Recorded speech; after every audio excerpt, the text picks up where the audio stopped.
तो पिछले पार्ट में हम लोगों ने देखा था लिन नाइटमेयर लेवल के डंजन को क्लियर करके कूलडाउन टाइम में बाहर बैठता है और शियाशु भी 2-3 बार नॉर्मल डंजन को क्लियर करके रेस्ट करने के लिए लिन के साइड में बैठ जाती है। लिन शिया की इतनी ज्यादा मेहनत को देखकर उसे बोलता है, तुम मुझे हराने के लिए इतनी ज्यादा मेहनत क्यों कर रही हो? तो शिया बोलती है वो सिर्फ लिन को हराने के लिए इतनी मेहनत नहीं कर रही, उसे भी शियाजिंग एकेडमी जाना है, इसलिए वो इतनी ज्यादा मेहनत कर रही है। तो फिर लिन शिया को सजेस्ट करता है कि वो नाइटमेयर डंजन को क्यों नहीं क्लियर करती। ये सुनकर शिया बोलती है, लिन तुम मजाक कर रहे हो क्या? जो नाइटमेयर लेवल के डंजन्स है उन्हें सिर्फ इलाइट पार्टीज रेड करती हैं, जो लेवल 16 या फिर लेवल 17 पर होती है। मुझे कौन अपनी टीम में लेगा? तो फिर लिन शिया से पूछता है, तुम पर डंजन का कूलडाउन टाइम क्यों नहीं लग रहा? तो शिया बोलती है, तुम्हें नहीं पता? अच्छा, तो इस दुनिया में ऐसा भी कुछ है जो लिन को नहीं पता? अगर तुम मुझे प्लीज बोलोगे तो मैं तुम्हें बताऊंगी। पर भाई अपना लिन तो ठहरा सख्त लौंडा, वो कहाँ प्लीज बोलने वाला था। वो शिया को तो कुछ बोलता ही नहीं। लिन को खामोश हुआ देखकर शिया बोलती है, क्या इंसान हो यार तुम, एक मजाक नहीं कर सकते? ये देखो मेरे पास ये चीज है। एंड वो लिन के हाथ में एक बिगिनर लेवल का कूलडाउन तालिस्मान देती है जो ऑलरेडी 3 बार यूज हो चुका है। एंड ये जो तालिस्मान है ये डंजन के कूलडाउन को खत्म कर देता है। फिर लिन पूछता है, क्या ये महंगा है? और शिया बोलती है, हाँ लग तो ऐसे ही रहा है, क्योंकि जब मेरे पापा मुझे ये चीज दे रहे थे तो काफी ज्यादा दुखी थे। लिन सोचता है फिर तो शायद मैं इसे यूज नहीं कर पाऊंगा। फिर शिया बोलती है, मेरे पास अभी सिर्फ 7 चांसेस है और मुझे किसी भी हालत में 2 दिन में और 9 बार रेड करना पड़ेगा, तब जाके मैं लेवल 15 पर पहुंच पाऊंगी। ये काफी ज्यादा एग्जॉस्टिंग है। ये सुनकर लिन बोलता है, तुम मेरे साथ टीम अप क्यों नहीं करती? तुम्हें कुछ करना भी नहीं पड़ेगा और तुम्हारा लेवल अप भी काफी ज्यादा स्पीड में हो जाएगा। ये सुनकर शिया सोचती है, अरे मैं तो भूल ही गई, ये बंदा तो सोलो क्लियर कर सकता है। इसके साथ अगर मैं टीम अप करूंगी तो कम बंदे होने के कारण मेरा लेवल अप फास्ट हो जाएगा। पार्टी में होने से ज्यादा तो इसके साथ होने में फायदा है। ये सोचकर शिया लिन के ऑफर को मान लेती है। तो फिर लिन बोलता है, तो फिर ठीक है, तुम थोड़ी देर के लिए रेस्ट कर लो, उसके बाद हम दोनों साथ में रेड करेंगे। तो फिर शिया रेस्ट करने लग जाती है। एंड फिर 2 घंटे के बाद का सीन दिखाया जाता है जहाँ पर शिया और लिन दोनों डंजन में रेड करने के लिए रेडी होते हैं। और फिर लिन डंजन के कूलडाउन टाइम को रीसेट कर देता है और नाइटमेयर लेवल सेलेक्ट करके एंटर कर जाता है। लिन, क्या तुमने गलती से नाइटमेयर डिफिकल्टी चूज कर लिया? तुम पागल हो क्या? हम लोग मर जाएंगे यहाँ पर। और फिर लिन शिया को बोलता है, मेरे साथ रहो। और शिया सोच रही होती है, क्या मुझे वापस चले जाना चाहिए? नहीं, अगर अभी मैं वापस चली गई तो ये मेरा मजाक उड़ाएगा। उसके बाद लिन आगे बढ़ रहा होता है और वो शिया से बोलता है, तुम इतने धीरे धीरे क्यों आ रही हो? तुम्हें डर लग रहा है क्या? और शिया बोलती है, बिल्कुल भी नहीं। उसके बाद लिन अपने स्केलेटन्स को समन करके सभी गॉब्लिन्स को अपने स्केलेटन्स के पीछे दौड़ाता है और अपने स्केलेटन्स की हेल्प से वो गॉब्लिन्स को और डंजन के अंदर लेकर जा रहा होता है। शिया को समझ नहीं आ रहा होता है कि लिन गॉब्लिन्स पर अटैक क्यों नहीं कर रहा। उसके बाद लिन सीधा वुल्फ किंग के सामने पहुंच जाता है और वुल्फ किंग को देखकर शिया काफी ज्यादा चौंक जाती है, क्योंकि ये जो वुल्फ किंग है नॉर्मल डिफिकल्टी से काफी ज्यादा बड़ा है। उसके बाद लिन सभी गॉब्लिन्स को खत्म करके उनके डेड बॉडीज को यूज करके वुल्फ किंग को 1 हिट किल कर देता है। ये देखकर शिया काफी ज्यादा चौंक जाती है और वो सोचती है, तुम ऐसे भी डंजन को क्लियर कर सकते हो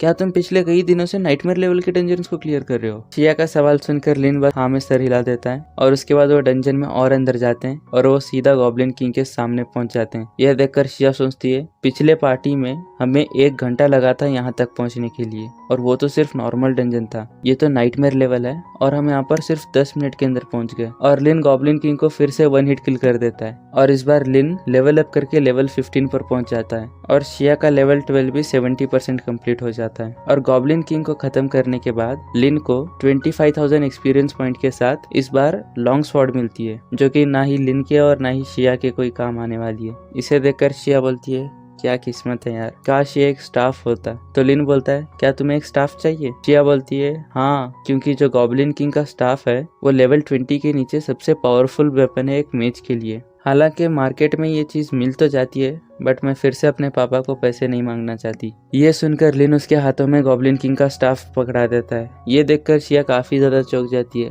और वो बोलती है, ये तुम्हें नहीं चाहिए क्या? लिन बोलता है, मेरे पास ऑलरेडी ये बुक है। और फिर लिन गॉब्लिन किंग के डेड बॉडी के सामने जाता है और वो गॉब्लिन किंग से बोलता है, बस तुम्हें 5 बार और मरने की जरूरत है। ये देखकर शिया बोलती है, तुम गॉब्लिन किंग के डेड बॉडी से क्यों बात कर रहे हो? ऐसा तो है नहीं कि उसे कुछ समझ में आएगा। और लिन बोलता है, मुझे तो बस ऐसे ही बोलना था, क्या फर्क पड़ता है उसे समझ में आए या ना समझ में आए। चलो खैर यहाँ से निकलते हैं। और वो पोर्टल के सामने जा रहा होता है और शिया सोचती है क्या अजीब बंदा है, मॉन्स्टर्स को कौन सॉरी बोलता है, बंदा अजीब तो है बट क्यूट भी है। उसके बाद वो डंजन से बाहर जाते हैं और वो फिर से तालिस्मान का यूज करके डंजन के कूलडाउन को रीसेट करते हैं और ऐसे ही दूसरी बार, तीसरी बार, चौथी बार और 5वीं बार रेड करते हैं, जिससे शिया का लेवल 14 20% कंप्लीट होता है और लिन का लेवल 15 85% कंप्लीट होता है। और उनके पास अभी भी 2 चांस है जिससे वो डंजन के कूलडाउन को रीसेट कर सकते हैं। और उसके बाद शिया लिन से बोलती है, लिन तुम शियाजिंग एकेडमी में तो जा ही रहे हो, तो फिर तुम चैंपियन बनने का क्यों नहीं सोचते? चैंपियन बनने से तुम्हें ढेर सारे पॉइंट्स मिलेंगे और शियाजिंग एकेडमी में पॉइंट्स का कितना ज्यादा यूज है तुम्हें तो पता ही है।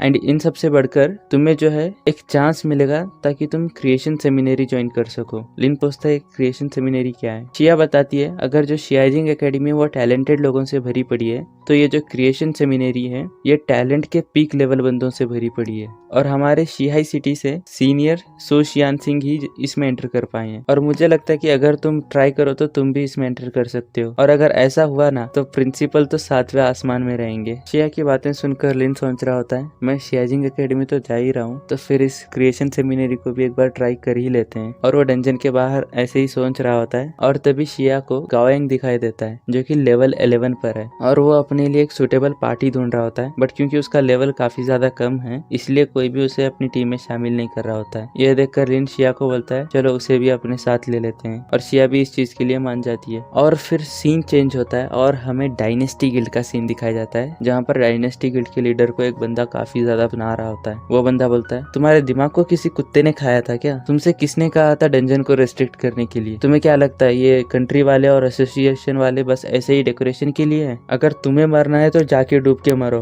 पर गिल्ड को अपने साथ मत डुबाओ और मेहरबानी करके कुछ दिनों के लिए अभी सिर्फ गिल्ड में रहो और कहीं पर भी मत जाओ। और वैसे भी क्योंकि तुम ऑलरेडी अब लेवल 16 पर हो तो एग्जाम पर ज्यादा फोकस करो। उस मोटे से इतनी ज्यादा डांट खाने के बाद डायनेस्टी गिल्ड का गिल्ड लीडर बोलता है तो फिर जाओजी और बाकी लोगों का क्या? ये सुनकर वो मोटा बोलता है तुम्हें इन सब चक्करों में पड़ने की जरूरत नहीं है, मैंने ऑलरेडी कुछ बंदों को भेज रखा है जो इन्वेस्टिगेट कर रहे हैं और जो इंसान इतने सारे बंदों को अकेले खत्म कर सकता है बिना किसी ट्रेस के पीछे छोड़े उसकी पावर तुम्हारे इमेजिनेशन के परे है, तो तुम इन सब चक्करों में मत पड़ो। और वो बंदा सोच रहा होता है इंटरेस्टिंग, तो कोई बंदा है जो डायनेस्टी गिल्ड के खिलाफ भी जाने की हिम्मत रखता है, मजा आने वाला है। और ये पार्ट भी यहीं पर खत्म होता है। और तुम्हें क्या लगता है फ्यूचर में क्या डायनेस्टी गिल्ड लिन के खिलाफ जाने वाला है और क्या वो क्रिएशन सेमिनरी में एंटर कर पाएगा? तुम अपने थॉट्स कमेंट में लिख सकते हो एंड वीडियो कैसी लगी वो भी बता ही देना। और अगर तुम वीडियो को यहाँ तक लास्ट तक देख रहे हो तो दिल से शुक्रिया एंड अगले पार्ट्स भी काफ़ी जल्दी आएंगे।